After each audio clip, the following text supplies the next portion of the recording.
Welcome sa DRS 2.0. Fresh at nagbabagang happenings ba ang hanap mo? Mga padabarkads man yan o mga trending topics? Pues, sagutan natin yan. Kaya naman isubscribe nyo na ang ating channel para sa mga nagbabagang balita everyday. So, ayun, welcome back again sa ating YouTube channel mga kadabarkads. And for today's video, ang pag-uusapan natin ay tungkol sa mga importanteng ganap sa loob at sa labas ng Eat Bulaga. Since araw nga po ng Miyerkules ngayon, meron tayong aabangang muli. Walang iba kundi po ang nire-request ng marami, si Matt Monroe or si Rowell Carino. Yes, magigest po siya ngayong araw sa Eat Bulaga. At sabi nga po ni Rowell Carino ngayong araw, abangan niyo po akong muli ngayong araw sa TVJ Eat Bulaga. At kung may nais po kayong i-request through online, pwede po kayong magpakanta or mag-request dito kay Rowell Carino. Nababasa naman po yan ng Eat Bulaga. And hopefully mga kadabarkads, mahaba-haba po yung oras para syempre makakanta po at masulit natin si Matt Monroe dito po sa Eat Bulaga. Kasi kahapon, di ba, ang iksi po ng oras nitong si Lucky Robles. Kaya ayun, nabitin po yung mga viewers natin and syempre, yung mga dabarkads na nanonood po ng Eat Bulaga. Kaya sana haba-habaan po nila ng oras. Samantalang, Vic Soto, Judy Ann Santos, Ryan Agoncillo, Alden Richards at iba pang personalidad sa TV5 kasali din po pala sa MTRCB commercial para sa responsableng panonood ng bawat Pilipino. At yung bagong commercial na yan ng MTRCB napapanood po sa iba't ibang istasyon like GMA, ABS-CBN, TV5 at iba pa. And nakakatuwa lang mga kadabarkads kasi nung part po ni Bossing Vic Soto, nung siya na po yung nagsasalita sa MTRCB commercial, pinakita po yung Eat Bulaga and syempre sa Eat Bulaga po sinut yung part ni Bossing Vic Soto. So parang na-plug na rin itong Eat Bulaga, 'di ba, sa GMA at sa iba pa pong channel. Samantalang, isang clone, meron pong mensahe para sa lahat, lalo na po sa Eat Bulaga. Sabi po ni Franz Joseph Mincoy, or clone po nitong si Julio Iglesias, muli maraming salamat pa rin po sa lahat ng support, especially my family ever since I started my Eat Bulaga journey.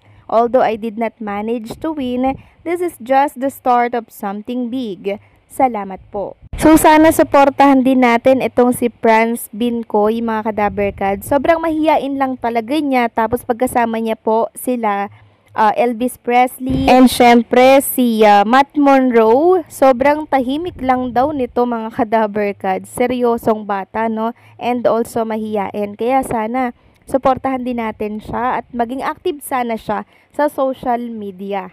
Samantalang clone po ni Freddie Mercury or itong si Stephen JC, talaga naman pong inuulan ng mga offer. At alam niyo po ba kahapon, 100 packs sa birthdayhan po siya ay imbitado para syempre siya po ay kumanta. At hindi lang yan, marami pa pong naka-line up na offer kay Stephen JC mga kadabarkads. So grabe, di ba? Simula nang makilala po sila sa The Clones mga kadabarkads, doon na po nagsimula ang lahat. Mas lumawak pa po yung mga taong nakakilala sa kanila. Kung bagang Eat Bulaga po ay nagbigay ng magandang opportunity sa kanila para sila po ay mapansin dito sa ating bansa and syempre sa labas ng ating bansa. Kaya ang Eat Bulaga talaga mga kadabarkads, sobrang lawak ng sakop and syempre sobrang laki po ng naitutulong sa mga kababayan natin, especially sa may mga talent. Kaya yung mga dabarkads natin, nung natapos po yung The Clones, marami pong nag-aantay kung ano daw po yung kapalit. So ito po yung Attack of the Clones na kung saan ay kabilang nga dito yung Magic 9 na mga finalists po ng Grand Final. So sila po yung makakasama natin araw-araw mga kadabarkads. At matindi po ito, Attack of the Clones. Samantalang isang milyonaryong businessman mga kadabarkads, nakuha po itong si Elvis Presley. Actually, hindi lang pala siya businessman, mga kadabarkads, kundi siya rin ay isang musician, radio TV personality. He previously served then as Undersecretary for Government Digital Broadcast Television and the digitization of the entertainment industry sector of Department in Information and Community Technology. And also, he is also the founder and chairman of the Philippine Rock and Roll Radio Station DZRJ and the Raha Broadcasting Network. So, sino yung kumuha dito kay Elvis Presley? Walang iba kundi po si Ramon Pereira Jacinto or mas kilalang RJ Jacinto. So, kagabi nga po mga Kadabarkads, si Elvis Presley po ay naimbitahan sa RJ Bistro na pag-aari po nitong si RJ Jacinto. Then, nakipag-duet po siya kay Mr. RJ Jacinto, mga Kadabarkads. And napanood nga natin na sobrang nag-enjoy din si Elvis Presley maging yung mga guest na ando doon po sa resto na yon. And alam nyo ba mga Kadabarkads, hindi pa man po nagsisimulang kumanta si Elvis Presley kahapon sa RJ Bistro. So, sinabi agad ni Mr. RJ Jacinto yung next na offer niya po dito kay Elvis Presley. So, by January 2026 mga Kadabarkads, may offer po ulit itong si Mr. RJ Jacinto kay Jerome Ibardome.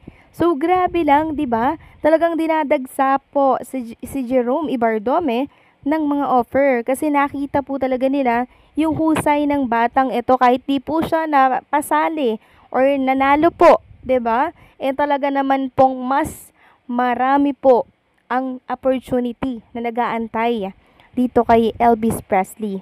Kasi winner siya Winner siya sa puso ng marami mga Kadabarkads. Kaya manalo matalo sa The Clones, napakalaking opportunity na nun para po sa kanya na makilala po siya ng mga tao around the world mga Kadabarkads. At hindi lang po yan ang magiging offer ni Elvis Presley mga Kadabarkads. Since maingay at matunog ang kanyang pangalan, mas marami pa po at dadagsa pa yung mga gig ni Jerome Ibardome since malapit na rin po ang December, magpapasko, di ba? So, uso po yung mga gig, di ba? Concert, mga pa-event. So, mas marami po niyang makukuha at ma-unlock na mga offer mga Kadabarkads. Kaya ngayon pa lang, Elvis Presley ng Pilipinas, congratulations sa napakagandang opportunity na tinatahak mo ngayon. Deserve na deserve mo yan kasi napakahusay mo. And also, hindi lang siya mahusay mga Kadabarkads. Ang lakas din po ng appeal ng isang Elvis Presley. Ewan ko ba mga Kadabarkads, pero ang lakas ng dating po niya. Para sa akin, ewan ko lang sa inyo I'm sure, mas malakas ang dating niya para sa inyo mga Kadabarkads. Kaya ngayon pa lang, congrats Elvis Presley ng Pilipinas and good luck sa napakagandang career na nag-aantay sa'yo. So, anong sa inyo dito mga Kadabarkads? Please comment down below.